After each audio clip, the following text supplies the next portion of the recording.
Les signatures Europe 1. Alors on attend Emmanuel Ducrot qui est coincé dans le métro. Décidément, elle devait nous parler de la SNCF ce matin. C'est un signe. On va voir. On espère qu'elle sera là. Mais rassurez-vous, quoi qu'il arrive, Philippe Val est avec nous comme tous les lundis. Bonjour Philippe. Et bonjour Dimitri. Alors vous revenez ce matin sur le mot de la semaine. On n'a pas fini de l'entendre. Un délestage. Voilà, un mal qui répand la terreur.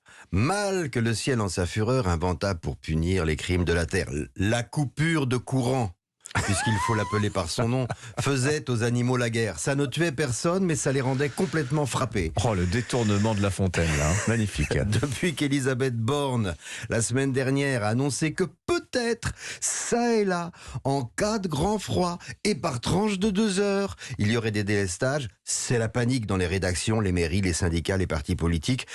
Et bien sûr, comme dans la fable de La Fontaine, il faut trouver un coupable. En l'occurrence, le gouvernement, parce qu'en France, tout ce qui arrive, c'est la faute du gouvernement.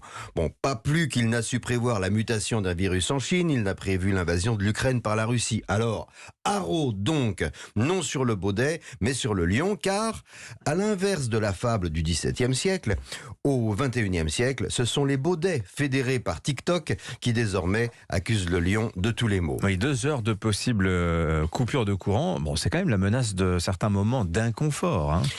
Eh oui, on va souffrir cruellement d'un manque de sèche-cheveux. Et privé de brosse à dents électrique, nous allons devoir faire des mouvements de bras de droite à gauche et de bas en haut pour sacrifier à l'hygiène dentaire. Mais grâce au poste de radio à pile, en traversant cette épreuve, nous pourrons quand même écouter sur Europe 1 des nouvelles des Ukrainiens qui, eux, n'ont pas d'électricité ni de chauffage depuis des semaines et qui grelottent par -10 dans leur appartement, lesquels risquent à tout moment d'être bombardés. Bon, il y a quand même, Philippe, je vous entends un peu sarcastique, il y a quand même un débat.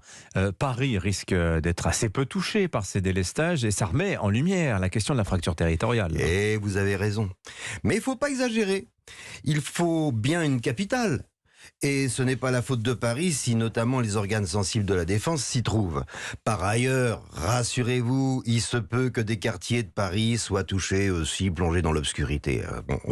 Certes, les déserts médicaux et les centres de soins à 1 heure de route sont un scandale révoltant. Mais à Paris, ne croyez pas que ce soit si évident. Si vous habitez à 800 mètres d'un hôpital, avec le plan de circulation de la mairie de Paris, ça met également les urgences à 1 bonne heure de route. Mais notre dépendance au gaz et au pétrole russe, la négligence aussi de notre parc nucléaire, tout ça n'est pas pour rien dans notre actuelle vulnérabilité énergétique, Philippe.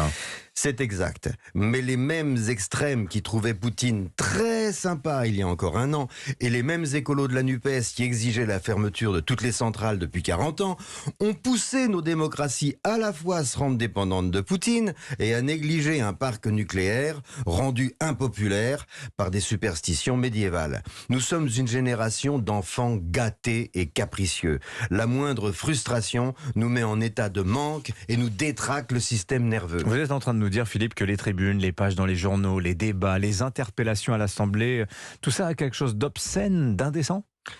À chacun d'en juger.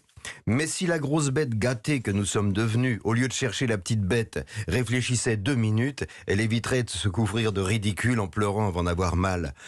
Pour éviter d'aider Poutine à massacrer les Ukrainiens et les faire mourir de froid, nous essayons de réduire au maximum nos importations de gaz et de pétrole russe.